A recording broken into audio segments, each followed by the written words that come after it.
मैंने कुरान पढ़ा।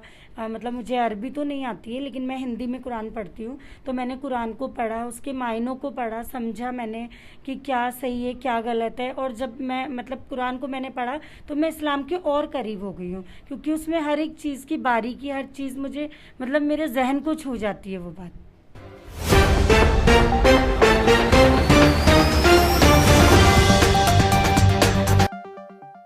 पलपल न्यूज़ से मैं हूं आपके साथ नदीम अकरम।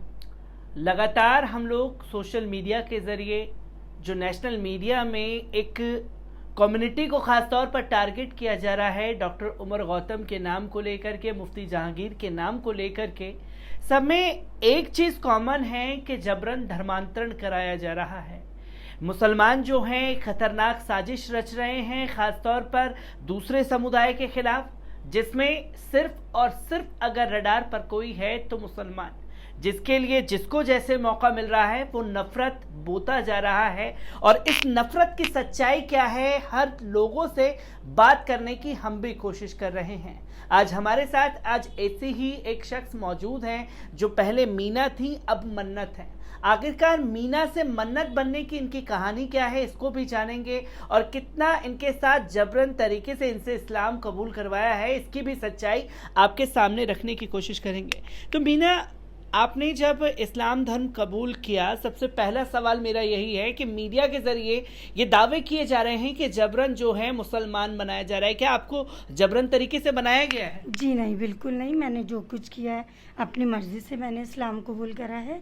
बल्कि जब मैं इस्लाम में दाखिल होना चाहती थी तब मैं नाबालिग थी, और बालिग होने के बाद मैंने लीगल तरीके से सब कुछ, मैं तो मतलब मेरा सारा कुछ कोर्ट से हुआ है। कोर्ट मैरिज के बाद सारे डॉक्यूमेंट्स मेरे कोर्ट से बने हैं, सब मेरा कोर्ट से लीगल तरीके से सारी चीज़ें बनी हुई हैं। मैं ये जानना चाहूँगा आपसे, कब आपको लगा कि आपको अब इस्लाम धर्म की तरफ बढ़ना चाहिए? क्योंकि कई लोगों से मैंने भी बात की तो उनका ये कहना है कि हमने पहले इसके बारे में स्टडी की, इसको पढ़ा, हमें कुछ ऐसी मदद मिली मुस्लिम की तरफ से, तब हमारा ध्यान उनकी तरफ गया। तो आपके साथ ऐसा क्या कोई इंसिडेंट हुआ है तो बताना जी बिल्कुल। जब मैं स्कूल में थी 10th 11th में, मेरा जो फ्रेंड सर्कल था सारा मतलब मुस्लिम हिंदू सब था, लेकिन मुझे मुस्लिम में शुरू से एक इंटरेस्ट था। तो मैंने फिर यही मतलब मेरा एक मोटिव बन गया था कि नहीं, मुझे इस चीज़ के बारे में पढ़ना है। मैंने उस चीज़ को पढ़ा, उस चीज़ को फॉलो करा, मैंने हर चीज़ से उसकी जानकारी ली। मुझे बहुत अच्छा लगा ये मज़हब। फिर मैंने ये सोचा कि अब मेरे को शादी भी मुस्लिम से ही करनी है। हालांकि मेरे घर वाले इस चीज़ के खिलाफ थे। मैंने जो कुछ किया है, मैंने बालिग होने के बाद लीगल तरीके से खुद अपने बलबूते पे किया है। और मेरा हाई कोर्ट में इसकी प्रोटेक्शन का मेरा केस वेस भी सब चला है, मुझे वहाँ से भी प्रोटेक्शन वगैरह मिली। मेरे ऊपर कोई ज़ोर ज़बरदस्ती किसी की कोई ज़ोर ज़बरदस्ती नहीं थी। मैं ये जानना चाहता हूँ, क्योंकि डॉक्टर उमर गौतम सर का नाम सामने आया, तो जब उन्होंने इस्लाम धर्म कबूल किया तो उनके परिवार वालों ने उनसे ताल्लुक़ तोड़ दिए थे। तो जब आपने इस्लाम कबूल किया तो परिवार वालों का रिएक्शन किस तरीके का था आपको लेकर के? जी बिल्कुल, मेरे परिवार वालों ने भी मुझसे सारे ताल्लुकात तोड़ दिए थे। तो मेरा उनसे कोई वो नहीं था, उन लोगों की तरफ से। मतलब मैं तो चाहती थी उनसे मिलना, लेकिन उनके, क्योंकि एक जाहिर सी बात है किसी की बेटी जाती तो दिल तो दुखता ही है, तो उन्होंने मुझसे ताल्लुकात ख़त्म कर दिए थे। तो फिर जब मेरा बेबी हुआ, मेरा फर्स्ट बेबी हुआ 1.5 साल बाद, तब उन्होंने मुझसे दोबारा मेरा उनसे मेल मिलाप हुआ, वो भी किसी के ज़रिए। लेकिन अब सब ठीक है, अब उन्हें भी कोई दिक्कत नहीं है मेरे किसी से। आपके डिसीजन से उन्हें कोई दिक्कत नहीं है। मैं ये जानना चाहूँगा, जो इस तरीके की आप मीडिया में एक प्रोपागेंडा देख रहे हैं, ख़ासतौर पर मुस्लिम कम्युनिटी को लेकर के ये दावे किए जा रहे हैं कि मुसलमान जो है खतरनाक साजिश रच रहे हैं, क्या सच में खतरनाक साजिश रची जा रही है या ये समाज को तोड़ने का काम किया जा रहा है? देखिए 8 साल तो मुझे भी हो गया यहाँ पे, मतलब 8 साल होने वाले हैं। अब अभी तक तो मैंने ऐसी कोई चीज़ नहीं देखी, क्योंकि मैं भी एक दूसरे मज़हब से आई हूँ और मुसलमानों के बीच में रह रही हूँ। तो मेरे साथ तो आज तक ऐसी कोई साजिश नहीं हुई, तो मैं कैसे कह दूँ। जैसे कि हमने लगातार देखा, यूपी एटीएस का जो लगातार दावे थे वो ये दावे थे कि मुस्लिम जो बच्चे हैं, मुस्लिम लड़के जो हैं, वो जबरन दूसरे धर्म की लड़कियों को टारगेट करते हैं, फिर कन्वर्स करते हैं। क्या कुछ ऐसा आपके साथ भी हुआ है या नहीं हुआ है, जो भी आप बताना चाहें? देखिए, अगर ऐसी बात है कि मुसलमान लड़के मतलब हिंदू लड़कियों को टारगेट करते हैं, तो सबसे पहले मैं ये कहना चाहूँगी ये बिल्कुल गलत है। क्योंकि ज़रूरी नहीं है कि एक मुसलमान लड़का ही एक हिंदू लड़की को टारगेट करे। क्या पता हम खुद मुस्लिम लड़की की तरफ उनको कर रहे हो।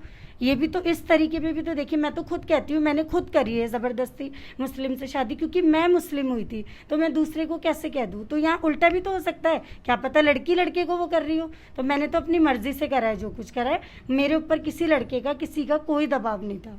क्योंकि ये भी मैं जानना चाहूँगा, आखिरकार क्या वजह पड़ी आपको, कब लगा कि अब आपको इस्लाम धर्म कबूल कर लेना चाहिए, क्या वजह क्या थी जो आपने हिंदू धर्म छोड़ा और मुस्लिम बनी आप?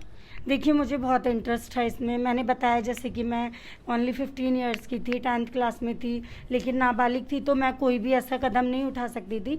लेकिन बालिग होने के बाद आफ्टर 12th उसके भी 1 and 2 ईयर बाद मैंने सोच लिया कि नहीं, मुझे इस्लाम जो है कबूल करना है। मैंने करा है।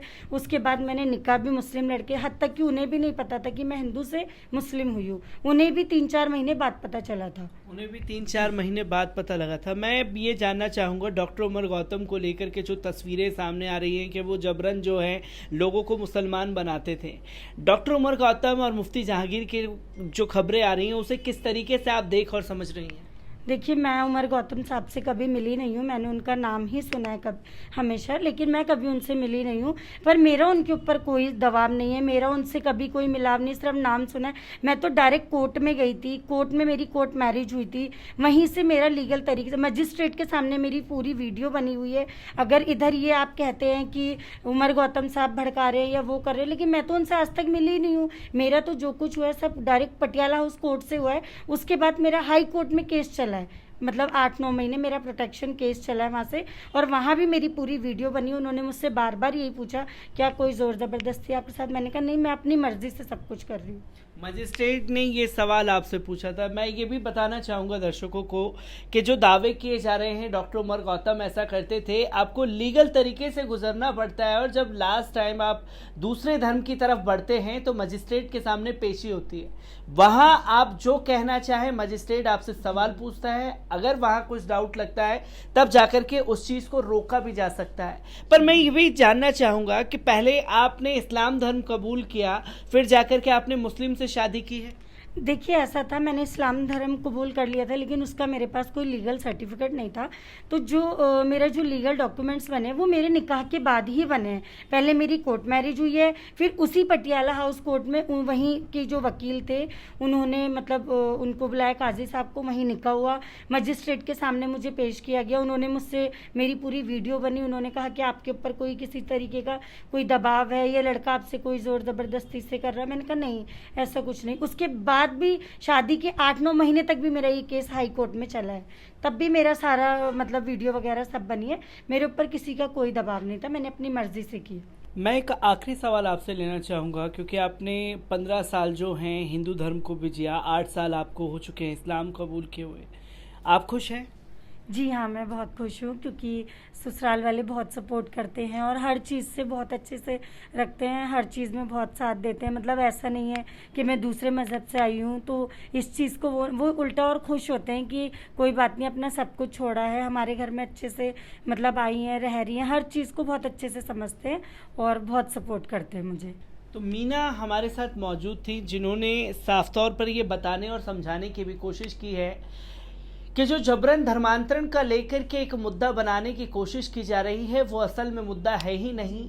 आपस में सौहार्द को तोड़ा जा रहा है। जो हिंदू मुस्लिम की एकता की मिसालें पेश की जाती थी उसमें दरार पैदा करने के लिए तमाम हथकंडा जो है कभी यूपी सरकार द्वारा उठाया जा रहा है तो कभी यूपी एटीएस भी इसका हिस्सा बनती हुई नजर आ रही है, जिसमें डॉक्टर उमर गौतम और मुफ्ती जहांगीर को टारगेट किया गया है। इसके चलते पूरी मुस्लिम कौम को बदनाम करने की एक खतरनाक साजिश भी की जा रही है।